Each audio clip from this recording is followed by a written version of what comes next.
요한 사도는 요한일서 5장 4절과 5절에서 이렇게 말씀을 했습니다. 무릇 하나님께로 난 자마다 세상을 이기느니라. 세상을 이기는 승리는 이것이니 우리의 믿음이니라. 예수께서 하나님의 아들이심을 믿는 자가 아니면 세상을 이기는 자가 누구이뇨? 무슨 말씀이에요? 우리 성도는 세상을 이기는 자라는 것입니다. 여러분, 세상을 이기는 자로 이미 정해져 있습니다. 이거를 어려운 용어로 이렇게 분사구문을 썼다 그러는데요, 문법적으로 이게 뭐냐면 이미 이루어진 것으로 확정하고 표현을 하신 거예요. 이미 이루어졌어요. 이제 우리는 다 세상을 이기는 자입니다. 그러면 세상을 이긴다라고 하는 것은 무슨 뜻일까요? 어떻게 하는 게 세상을 이기는 것일까요? 힘과 권력의 자리를 차지하는 것일까요? 화려하고 안락함을 얻는 위치에 올라가는 것일까요? 우리는 최소한 이런 것들은 세상을 이기는 게 아니라는 것을 알고 있습니다. 그렇죠? 교회 생활을 한 번이라도 예배에 한 번이라도 참여하신 분들은 우리 믿는 공동체가 최소한 그런 걸 가지고 세상을 이기는 것이다라고 말하지 않는 건 다 알고 있습니다. 이 부분을 가르쳐주는 아주 고전적인 영화가 하나 있습니다. 지금부터 한 수십 년 전에 방영되었던 영화인데요, 미션이라는 영화를 혹시 기억하십니까? 18세기 아마존 지역에 선교하던 이 마을에 포르투갈 군대가 이제 정치적인 그런 역량에 의해서 이렇게 칼과 총과 대포를 쏘면서 침입을 합니다. 이러한 그 선교지에서 선교를 하던 두 선교사의 극명한 대조가 나타납니다. 한 선교사는요, 칼에는 칼로 맞서야 한다고 하면서 마을 사람들과 함께 칼 들고 나가자고 하면서 항쟁을 벌입니다. 근데 또 다른 한 선교사는 폭력적인 저항을 거부하고 이런 말을 남깁니다. 힘이 정의라면 사랑은 아무런 소용이 없습니다. 무슨 뜻일까요? 참된 정의와 질서, 평화와 하나됨은 결코 힘과 권력으로 만들어지는 것이 아니라는 겁니다. 많은 사람들이 힘과 권력으로 세상을 이길 수 있다라고 생각을 합니다. 이걸 그렇게 가르치고 있어요, 세상은. 그러나 이것은 이기는 게 아닙니다. 권력과 힘으로 세상을 이긴다고 하지만 그건 이기는 게 아니에요. 그거는 억압하는 것이고 군림하는 것입니다. 이긴다라고 하는 것은 요한 1서 5장 4절과 5절에 나오는 이 이긴다라고 하는 단어는 원래 원어적인 그 의미를 다시금 본다면 이거는요, 영향력을 끼친다라는 뜻입니다. 우리가 이긴다라고 할 때, 세상을 이긴다고 할 때 이것은 우리가 쫓아가는 게 아니고 우리를 따라오게 만드는 걸 얘기를 합니다. 이긴다라고 하는 것은 억압하며 힘과 권력으로 통치하는 게 아닙니다. 우리의 거룩한 이 선한 영향력이 저들의 삶 가운데 미쳐지는 것, 이거를 바로 이긴다라고 얘기를 합니다. 이 진정한 영향력은 그래서 세상의 원리로는 되지 않습니다. 진정한 영향력은 하늘의 원리로만 됩니다. 하늘의 원리는 사랑이며 믿음입니다. 사랑할 때만이 진정으로 영향력을 끼칠 수 있고, 믿음만이 관계를 회복시킬 수 있습니다. 1세기 본도와 갈라디아와 갑바도기아와 아시아와 비두니아 지역에 흩어져 믿음 생활을 하던 이 초대교회 성도들을 향하여서 저들은 이루 말할 수 없는 로마 제국으로부터의 핍박과 억압이 있었습니다. 정말로 견디기 힘든, 자칫 잘못하면 그냥 죽을 수밖에 없는, 그래서 그냥 어저께도 누가 순교했다, 오늘도 누가 순교하더라, 이런 어떤 일들이 막 다반사로 일어나고 있던 이 초대교회 시절, 이 1세기입니다. 이런 1세기 시절에 핍박과 고난뿐이었던 저들의 삶에 하루하루를 힘겹게 살아가는 저 교회 성도들을 향하여서요, 사도 베드로가 모든 이 상황을 이기고 로마의 핍박으로부터 견뎌서 결국은 승리할 수 있는 그리스도인이 되기 위하여 우리는 이 사랑과 믿음의 원리로 나가야 합니다. 이게 그 베드로 전후서 편지의 아주 중요한 핵심이에요. 이걸 가르쳐 주는 거예요. 성도들로 하여금 우리는 이 로마의 모든 것을 이겨야 합니다. 이긴다는 게 뭐죠? 아까 말씀드렸습니다. 뭘 끼치는 거예요? 영향력을 끼치는 겁니다. 폭력으로 초대교회 성도들을 억압하는 그것에 우리도 폭력으로 맞서겠습니다가 아니라 폭력을 넘어서는 또 다른 차원의 이 영향력을 우리 그리스도인들은 미쳐야 합니다. 보여줘야 합니다. 이것을 위하여서는 우리가 붙들어야 될 게 사랑과 믿음의 원리라고 그랬는데, 이 사랑과 믿음의 원리를 구체적으로 우리의 삶 가운데 실천하는 방법 3가지를 가르쳐 줍니다. 그게 오늘 본문에 나오는 거예요. 첫 번째 방법입니다. 세상을 이기기 위한 이 능력을 발휘하기 위해서는 첫 번째 실천사항, 바로 종말론적인 삶을 사는 걸 잊지 말라는 거예요. 종말론적인 삶을 살아야 한다. 종말론적인 삶을 산다는 것은 세상 끝나는 날까지 성숙한 그리스도인으로서 온전한 성도로 살아가야 된다는 거, 이거 잊지 말라는 거예요. 한번 따라하겠습니다. 세상 끝나는 날까지 성숙한 그리스도인으로 온전한 성도로 끝까지 살아야 한다. 이게 바로 종말론적인 삶을 사는 모습입니다. 종말론적인 삶. 오늘 본문 7절을 한번 보세요. 7절 말씀. 우리 다 같이 합독하겠습니다. 만물의 마지막이 가까웠으니 그러므로 너희는 정신을 차리고 근신하여 기도하라. 만물의 마지막이 가까웠으니 정신 차리고 기도하라. 근신하며 기도하라. 여기서 정신 차려라, 근신하여 기도하라 라고 명령을 할 때는 이 베드로 사도가 한 가지 쓰라린 자신의 경험을 기억하면서 이 말씀을 분명히 했을 겁니다. 어떤 기억일까요? 자기가 이거 못한 적이 있었잖아요. 예수님께서 십자가에 달려 돌아가시기 전날 겟세마네 동산에서 기도하시기 위하여 베드로와 야고보와 요한을 데리시고 올라가서 기도하자. 예수님이 간절히 십자가의 문제 앞에 기도를 하시는데, 기도하다가 이렇게 제자들을 보니까 어떻게 하고 있어요? 쿨쿨 잠만 자고 있었습니다. 꼭 누구 모습하고 같아요?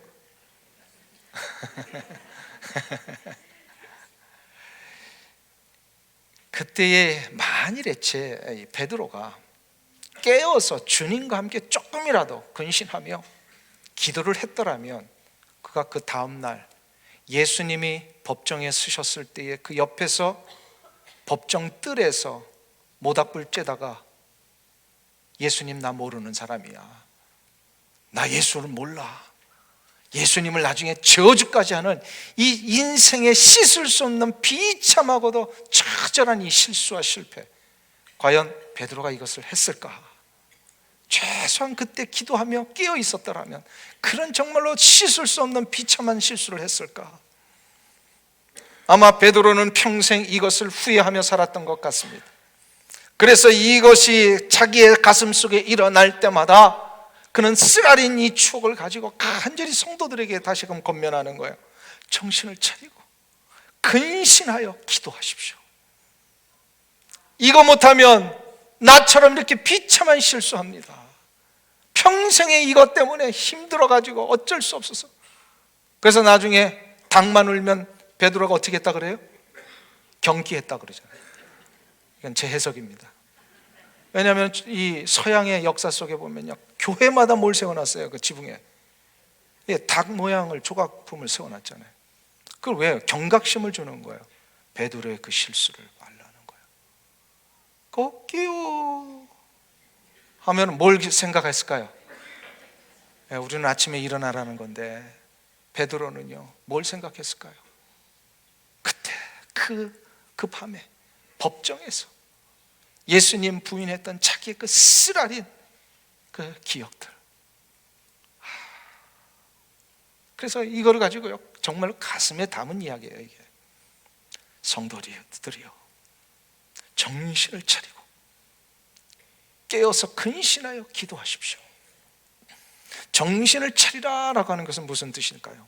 원래 원어를 NIV 성경은 이렇게 말해요. Clear minded. 그러니까 아주 정신을 맑게 하는 겁니다. Clear minded. 또 근신하라고 하는 것을 아주 잘 번역을 했어요. 뉘앙스를 살려서. 그게 뭐냐면 self control입니다. self control. 그러니까 자기의 어떤 이 내적이고 영적인 상태들을 잘 조절하면서 이걸 살 수 있어야 된다. 이걸 한마디로 우리는 이렇게 표현하지요. 영적인 각성을 해라. 영적으로 깨어 있어라. 근데 사도 베드로가 지금 세상을 이기기 위하여 하는 첫 번째 실천 방향으로 이 영적 각성, 깨어서 근신하여 기도하라, 이거를 얘기를 하는데, 이게 되기 위해서는 아주 중요한 한 가지 선결 조건이 있다라고 얘기를 합니다. 이게 되려면 깨어있고 싶은데도 안 깨어진단 말이에요. 내 마음을, 영혼을 맑게 하고 내 마음의 영혼의 상태를 잘 조절하면서 기도하고 싶은데 이게 안 된단 말이에요. 그렇기 때문에 이것이 되기 위해서는 한 가지 선결 조건이 있다. 그게 바로 뭐냐면 모든 인생에게는 종말이 온다는 거 잊지 말라는 거예요. 그래서 7절 마지막, 첫 번째 그 9절이 이것으로 시작을 하잖아요. 한번 보세요. 만물에 무엇이 가까웠으니? 마지막이 가까웠으니 그러므로 정신 차리고 깨어서 근신하여 기도하십시오. 만물의 마지막이 가까웠으니 이건 뭐예요? 종말론적인 삶을 살라. 종말이 곧 온다라는 거 잊지 말라는 거예요. 사람이 끝이 온다라는 걸 깨달으면 어떻게 되죠? 여러분들 당장 내일 내 인생이 끝난다라고 하시면 어떻게 될 거예요? 긴장합니다. 허투루 살지 않습니다. 지금 사도 베드로가 그 얘기를 하는 거예요. 만물의 마지막이 가까웠으니 곧 주님이 오시는 거 우리가 분명히 아니까. 그래서 이 주님이 이 땅에 이제 모든 역사의 끝에 이 땅에 오시는 거를 뭐라 그래요? 주님의 재림이다. 그리고 주님의 재림 때 이제 종말이 옵니다. 이거를 역사적인 종말이다, 그렇게 얘기합니다. 그런데 이 역사적인 종말이 오기 전에 모든 개인은 그 종말을 미리 경험하게 하십니다. 뭘까요? 그게 바로 죽음입니다. 이 개인의 죽음을 통하여 우리 모두는 장차 있을 미래의 역사적인 종말을 미리 경험하는 거예요. 그래서 이거를 우린 죽음을 개인의 종말이다 이렇게 얘기를 합니다. 자, 그러면 다시금 여쭙겠습니다. 여러분에게는 종말이 옵니까 안 옵니까? 인정하기 싫어도 할 수 없어요. 다 옵니다. 다 종말이 있어요. 역사적인 종말은 조금 이렇게 막연하기 때문에 아직도 나와는 멀리 있는 일같이 생각이 되지만, 그래서 이 역사적인 종말론을 얘기를 할 때는 잘 와닿지가 않아요. 그런데 이거를 그래서 깨닫게 하시기 위하여 우리 모든 인생에게 개인적인 종말을 경험하게 하시는 거예요. 여러분에게 이 개인의 종말이 오는 것을 믿으십니까 진짜로? 아멘. 근데 왜 그렇게 사세요? 다 오는데. 한번 우리 생각을 해보세요. 만일에 나의 인생에 이 종말이 정말로 뭐 몇십 년 후가 아니라 당장 며칠 후에 온다, 그럼 우리 어떻게 할까요? 깨어 있습니다. 근신합니다. 내가 이렇게 살지 않습니다. 다르게 삽니다. 그래서 세상 사람들이 말하는 것 가운데요, 이런 표현이 있죠. 정신줄 놓지 마라. 정신줄 놓지 마라. 이거 어떤 상황에서 이거 쓰는 말이죠? 정신줄 놓지 말라는 게 어떤 상황이에요?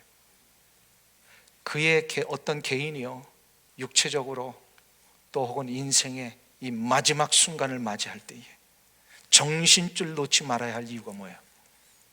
생명이 위험해진 순간에도 끝까지 온전한 정신으로 온전한 말을 하고 온전한 인격자로 버텨내라고 하는 뜻이에요.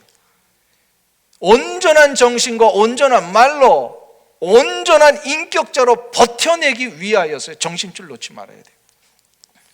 이것은 믿음의 성도들도 마찬가지입니다. 사도 바울이 초대교회 성도들에게요, 이런 얘기를 했어요. 우리는 그리스도의 장성한 분량에 이르기까지 달려가야 된다. 그리스도의 장성한 분량에까지 달려가라 말씀은, 이건 다른 말로 이야기하면요, 온전한 사람으로 성숙한 그리스도인으로 살면서 끝까지 달려가라, 이 얘기를 한 거예요. 왜 이야기를 하고 있을까요?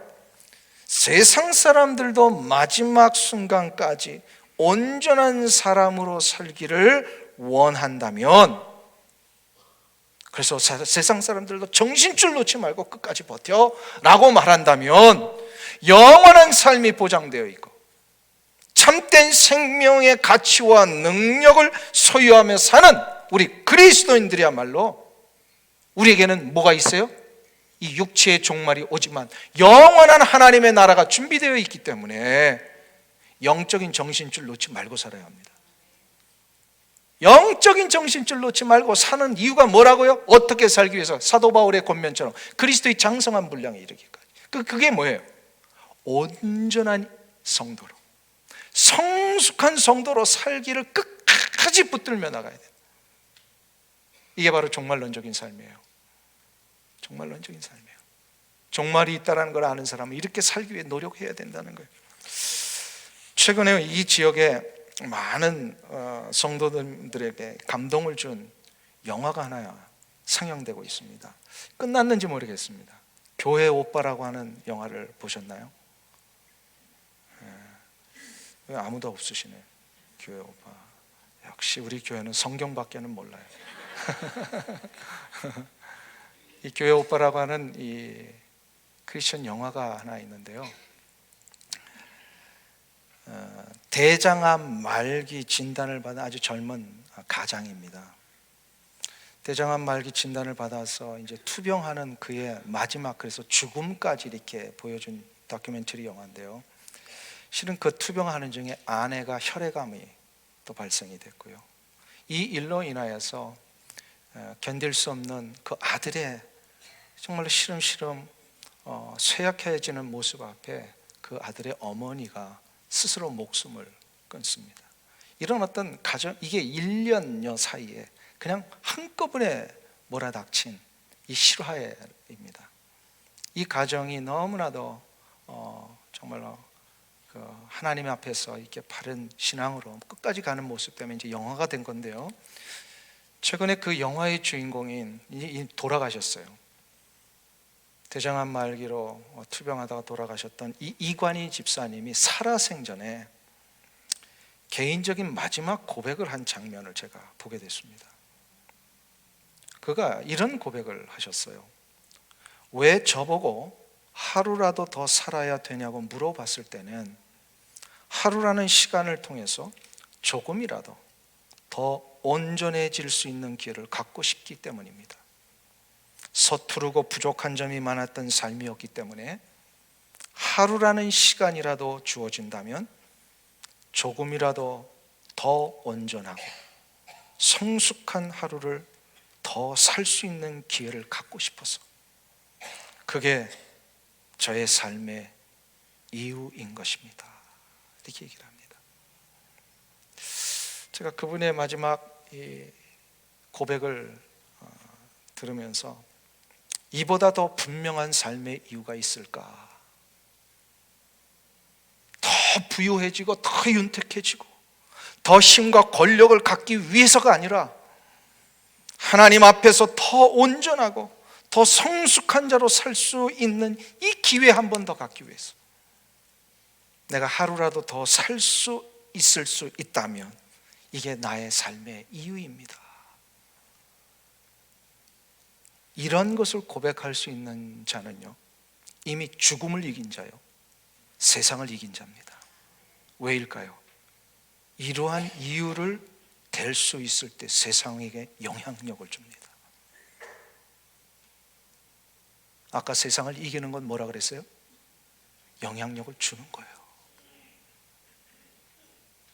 맨날 세상에 끌려가는 것이 아니라 세상이 만들어 놓은 가치관과 그 모든 조건들 앞에 그냥 휩쓸려 쫓아가는 게 아니라 세상이 도저히 이해할 수 없는 그런 어떤 기준과 가치 속에서 저들이 이 기준으로 따라올 수 있도록 해주는 이 귀한 삶의 모습, 이거는요 그리스도 안에서 성숙한 자로 온전한 자로 살 때만이 가능합니다. 이것이 바로 세상을 이기는 방법이며 죽음을 이기는 능력입니다. 그래서 우리는 종말론적인 삶을 살아야 돼요. 두 번째로 세상을 이기기 위해서는 어떻게 해야 되느냐? 나의 삶의 원리가 바뀌어져야 되는데, 그게 바로 뭐냐면 삶의 관심이 자기에게서 남으로 옮겨져야 합니다. 한번 따라하겠습니다. 삶의 관심이 자기에서부터 다른 이에게로 옮겨져야 한다. 오늘 8절에서 10절을 보겠습니다. 8절에서부터 10절 같이 합독합니다. 무엇보다도 뜨겁게 서로 사랑할지니 사랑은 허다한 죄를 덮느니라. 서로 대접하기를 원망 없이 하고 각각 은사를 받은 대로 하나님의 여러 가지 은혜를 맡은 선한 청지기 같이 서로 봉사하라. 할렐루야. 이 말씀은 우리가 읽지는 않았습니다만 베드로전서 4장 2절 앞부분에 나오는 2절과 3절에 그 예수 믿기 이전에 정욕을 쫓아 살던 세상적인 이런 삶과는 아주 대조적인 모습이 무엇인지를 보여주기 위한 것입니다. 예수를 믿기 이전에 정욕을 쫓던 삶, 자기의 배만을 채우던 삶, 욕망과 쾌락을 추구하던 삶이었는데, 이제는 삶의 관심이 바로 나의 배가 아니라 다른 이들의 필요를 보기를 시작을 하는 거예요. 다른 이들의 아픔이 보여지기를 시작하는 거예요. 다른 이들의 고통의 절규가 막 들려지기를 시작을 하는 거예요. 왜요? 나의 관심이 이제 바뀌어진 거예요. 세상은 자기의 배만을 채우고 자기의 욕망과 쾌락을 추구하는 삶을 사는 그런 삶을 살아야 세상을 이기는 것이라고 가르쳐줬어요. 그러나 그건 아까도 말씀드렸습니다. 이거는 이기는 게 아니고 군림하는 것이고 지배하는 것입니다. 이것으로는 세상을 결코 이길 수 없습니다. 영향력을 끼칠 수 없습니다. 역사를 한번 돌아보십시오. 수천 년 동안 인류 역사에 오고 갔던 그 수많은 힘과 권력의 논리로 모든 것을 정복해버렸던 그 군주들과 제국들을 한번 보세요. 수많은 제국들이 힘과 권력으로 폭력과 억압으로 군림하고 지배했지만 다 역사에서 사라졌습니다. 저들이 지금도 영향력을 끼치는 그런 제국이 있습니까? 없습니까? 지금도 그 시대의 로마를 숭상하면서 막 이런 사람들이 있어요? 그 애굽 시대에 있었던 그 많은 통치 원리 이거를 막 숭상하면서 그것을 따라 지금도 살겠다 하는 사람들이 있어요? 없단 말이에요. 우리가 가보는 그 옛날 제국들에 남겨진 유산들, 뭐 좋은 건축물들, 유적들 가보면요, 실제로 뭐 와 하지만 그 내면은 보면 그 다 피해 대가로 만들어진 거예요. 억압과 굴림 속에서 만들어진 거예요. 영향력은 결코 힘과 권력으로 되지 않습니다. 진정한 영향력은 섬김과 희생과 존중에서 나옵니다. 모든 제국들이 사라져갔음에도 불구하고 십자가 골고다 언덕 위에서 모든 희생과 섬김과 사랑의 역사로 다 내어주셨던 우리 주 예수 그리스도의 십자가의 능력은 지난 2000년 동안 세상의 모든 사람들에게 영향력을 끼쳤고요, 지금도 영향력을 끼치고 있으며 인류 역사의 끝나는 그날까지 놀라운 영향력을 분명히 끼칠 것입니다. 그 영향력 때문에 살아남은 자들이 누구예요? 바로 우리 아닙니까? 한번 생각을 해보세요. 그 저 유대 땅 이스라엘의 그 예루살렘에서 십자가에 달려 돌아가신 예수님, 우리와 한 번이라도 지리적으로 어떤 관계적으로 뭔가 맺어진 게 있었습니까? 없었잖아요. 그것도 2000년 전에 있었던 그 일인데 어떻게 지금 이 시대에 이 땅을 살고 있는 나에게 예수님의 그 놀라운 십자가가 영향력을 지금도 미치고 있습니까? 영향력을 미치고 있기 때문에 여러분들이 이 자리에 나와 예배 드리는 거 아니에요? 아멘? 그러니까 예수 그리스도의 십자가의 사랑과 섬김과 희생의 영향력이 진짜라는 거예요. 이게 세상을 이긴다라는 거예요. 나 같은 사람에게도 영향력이 미쳤는데, 그렇기 때문에 진정한 영향력은요, 우리의 관심이 예수 그리스도께서 십자가 위에서 모든 것을 다 내어주셨듯이 우리의 관심이 이제 우리의 이 사랑을 받을 자들이 누군지로 관심이 돌려져야 합니다. 이것이 되기 위해서는요, 제일 먼저 해야 될 게 뭔지 아세요? 누군가에게 이렇게 자꾸 관심이 가야 되고요, 나의 배를 채우고 나의 욕망과 쾌락만을 추구하던 나의 이 삶의 스타일에서 이제는 조금 다른 차원의 영향력을 끼치는 삶으로 가기 위해서는 어떻게 시작해야 돼요? 그 관심이 달라지는 첫 출발은 바로 기도입니다. 기도인데 어떤 기도일까요? 계속해서 제가 이거 반복해서 말씀드립니다. 중보기도입니다. 중보기도. 중보기도의 핵심은 어디에 있습니까? 무슨 기도예요? 다른 이의 아픔과 처지와 그 모든 현상들을 내 가슴에 어떻게 하는 거예요? 담는 겁니다. 이걸 바로 무슨 기도라 그래요? 체휼의 기도다. 체휼하는 겁니다. 다른 이의 그 심정을 나의 가슴에 느껴보는 겁니다. 이건 내 힘으로 되지 않습니다. 성령의 인도하심과 성령의 강력한 그 도우심을 통하여 우리에게 그걸 느끼게 하십니다. 이거를 느끼면서 그 아픔을 내 가슴에 가지고 저를 위하여 기도해 주기를 시작을 할 때 어떤 일이 일어나냐? 바로 내 마음이 그에게 갑니다. 나는 죽었다 깨나도, 수요일날 얘기한 건데, 난 죽었다 깨나도 저 사람과는 같이 못 갑니다. 이런 분들 있잖아요. 근데 죽으면 어떻게 됩니까? 안 될 일이 없습니다. 그러니까 죽었다 깨나도, 이거 우리 그리스도인들이 이거 표현 쓰면 안 돼. 난 죽었다 깨나도 저 사람하고는 이제 이 일 갈피 못합니다. 이거 아주 굉장히 불신앙적인 얘기예요. 내가 죽으면 돼요. 근데 죽는 순간부터 어떤 일이 일어나요? 성령께서 그의 마음을 내 마음에 담아주세요. 나의 마음에 담아주시면 어떻게 되나? 그를 위하여 기도가 되고, 그를 위하여 기도가 하시면 그에게 마음이 가게 되고, 마음이 가다 보면 시간이 가게 되고, 나의 물질이 가게 되고, 나의 섬김이 가게 되어 있습니다. 이것을 가장 완전하게 보여주신 분이 우리 주 예수 그리스도 아니십니까? 예수님을 십자가에 못 박은 저들을 위하여서 십자가에 달려 돌아가시는 그 순간에도 무슨 기도를 하셨어요? 아버지여, 저희의 죄를 사하여 주옵소서. 자기의 하는 것을 알지 못하나이다. 결국 예수님의 이 기도는 어떻게 됩니까? 못 박은 백부장, 그 주변에서 수많은 예수님에 대하여 등을 돌리고 배반하고 조롱했던 그 수많은 사람들에게 심겨집니다. 그리고 저들이 어떻게 되죠? 다 예수 그리스도의 사랑의 공동체 안으로 돌아옵니다. 주님께서 이렇게 마지막 5분을 남기시면서도 죄로 죽을 수밖에 없던 우리에게 관심을 보이신 것은 그 구원의 은혜와 능력을 받은 우리 성도들로 하여금 예수님처럼 그렇게 살기를 원하셨기 때문입니다.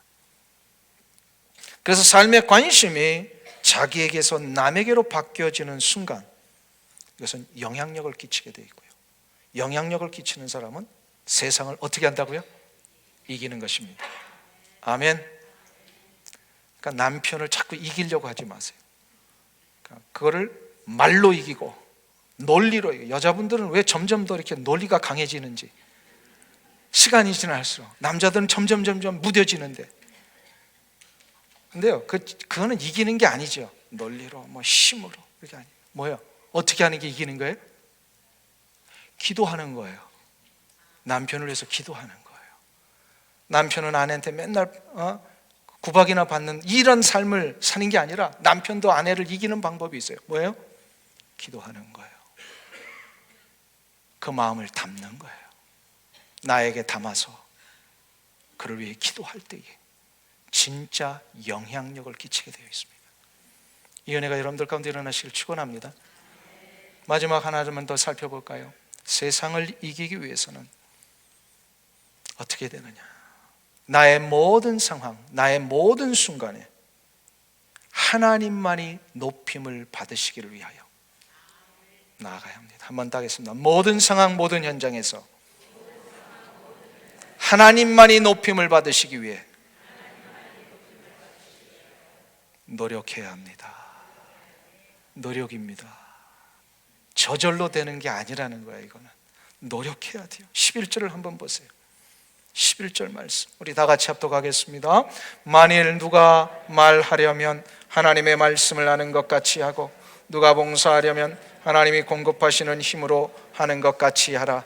이는 범사의 예수 그리스도로 말미암아 하나님이 영광을 받으시게 하려 함이니 그에게 영광과 권능이 세세 무궁하도록 있느니라. 아멘.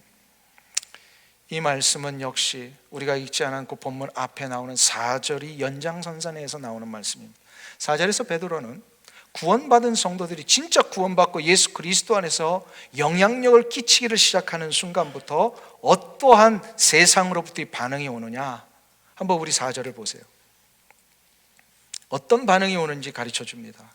4절 다 같이 읽습니다. 이러므로 너희가 그들과 함께 그런 극한 방탕에 다름질하지 아니하는 것을 그들이 이상히 여겨 비방하나. 세상 사람들이 우리 보고 어떻게 여긴다고요? 이상하게 여긴다. 왜냐하면 얼마 전까지만 해도 자기들과 같이 먹고 놀고 즐기던 사람들이잖아요. 방탕하던 삶을 살았어요. 그런데 예수 그리스도를 만나는 순간부터 어떤 일이 일어납니까? 이 방탕의 삶을 끊습니다. 탐욕과 정욕의 삶을 살던 이 모든 삶의 기준들이 어떻게 해요? 나의 배만을 채우고 먹고 마시고 누군가를 눌러서 이것을 막 힘으로 억압해야만 이긴다고 생각했던 그 모든 삶의 스타일이었는데, 이게 어떻게 달라지는 거예요? 어느 순간부터가 그 좋아하던 먹고 마시던 일 다 중단하고,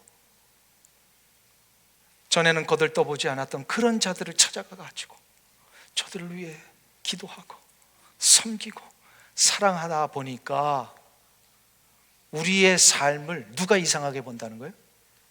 옛날에 그 사람들이, 세상의 사람들이 이상하게 여기느니라. 세상 사람들은 우리 그리스도인들을 이해하지 못합니다. 왜 저토록 봉사하고 섬기며 시간과 물질과 육체에 힘을 쏟으며 저 일을 하고 있는지 세상 사람들은 이해를 못합니다. 그런데 우리 그리스도인들에게는 한 가지 동기가 있어요. 이 모든 것이요, 무엇을 위하여서요? 하나님의 영광을 위한 일이기 때문에. 나를 구원하시고 나를 여기까지 인도하셔서 나를 이렇게 놀라운 새로운 가치와 기준으로 이 놀라운 삶의 윤택과 부요함을 주신 것 너무 감사하여서 누군가를 향하여서 나가고 섬기고 봉사하는 이 길이 기뻐지고, 누군가를 위하여 기도하는 것이 이제는 형식적인 것이 아니라 진짜 마음에서부터 담아지는 그 놀라운 간절한 기도가 나오는 거, 이게 바로 누구 힘 때문이라는 거예요? 바로 주님이 주시는 힘으로 하는 거예요. 그래서 오늘 본문에 그 얘기를 하는 거예요. 11절에 만일 누가 말하려면 하나님의 말씀을 하는 것 같이 하고 누가 봉사하려면 하나님이 공급하시는 힘으로 하는 것 같이 하라. 할렐루야. 여러분들이 뭔가를 말을 할 때는요, 어떻게 하라는 거예요? 이제 표현조차도 달라져야 된다는 거예요. 어떻게 달라집니까? 어느 누군가가 또 귀한 거를 이렇게 좀 섬김을 받았을 때, 아유, 어떻게 그런 걸 다 섬기십니까? 그러면 우리가 정신줄 잠깐 놓으면 어떻게 표현할 수 있는지요? 그래도 내가 힘 있을 때 할 수 있는 거야. 요거는 뭐예요 지금? 정신줄 놓은 표현이에요. 이러면 안 된다는 거예요. 내가 힘 있을 때 하는 게 아니라 누구의 힘 때문에 하는 거라고요? 하나님이 주시는 힘이 있는 한 난 이거 합니다. 아멘. 아주 굉장한 좀 미묘한 차이인데 이 미묘한 차이에서 우리의 마음의 자세가 드러납니다. 내가 힘 있을 때 할 수 있는 거야가 아니라 주님이 힘 주실 때까지 난 할 수 있습니다.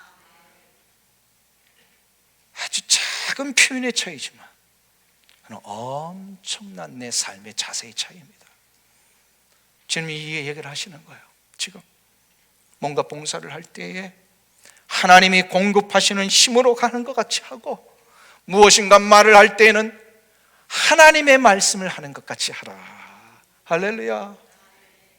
이것이 되기 위해서는요, 나의 말을 버려야 되고 나의 의욕을 버려야 되고 나의 의지와 나의 모든 기준들을 버려야 합니다.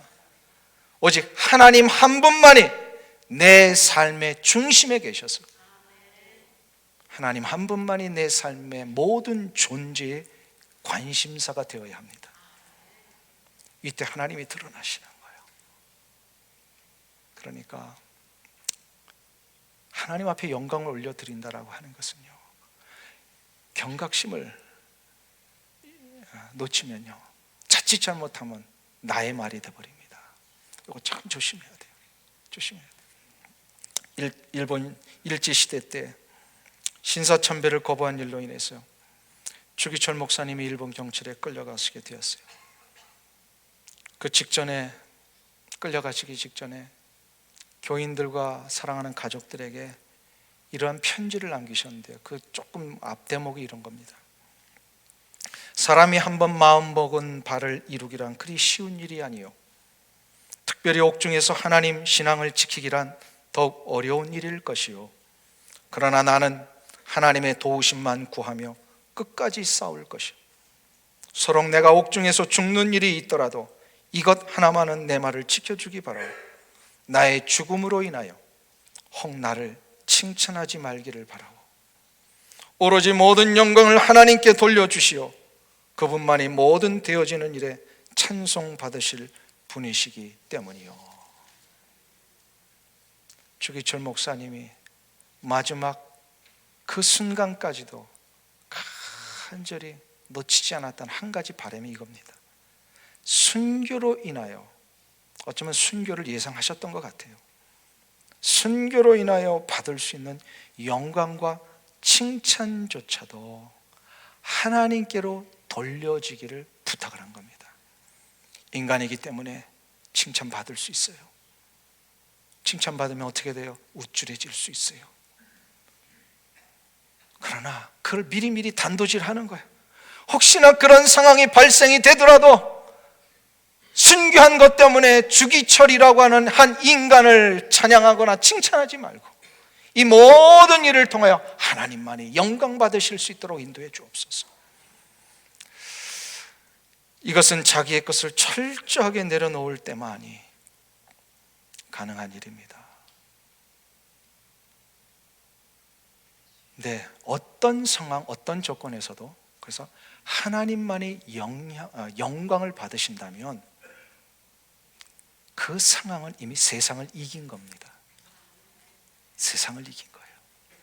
우리의 모든 기쁨과 즐거움의 순간뿐 아니라 가장 힘들고 어려운 고통의 시간 속에서도 내가 아니라 우리 주 여호와 하나님만이 드러나시고 영광을 받으시기를 원하는 모든 내 마음의 자세, 나의 이 표현, 나의 이 모든 행위가 시작이 될 때 그것이 바로 하나님이 높임을 받으시는 것입니다.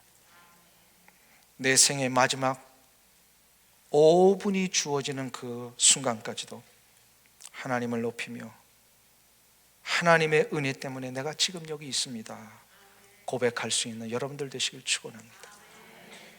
그리하여 세상을 이기는 자로 여러분의 삶을 멋지고 정말로 영광스럽게 마감하시기를 주님의 이름으로 축원합니다.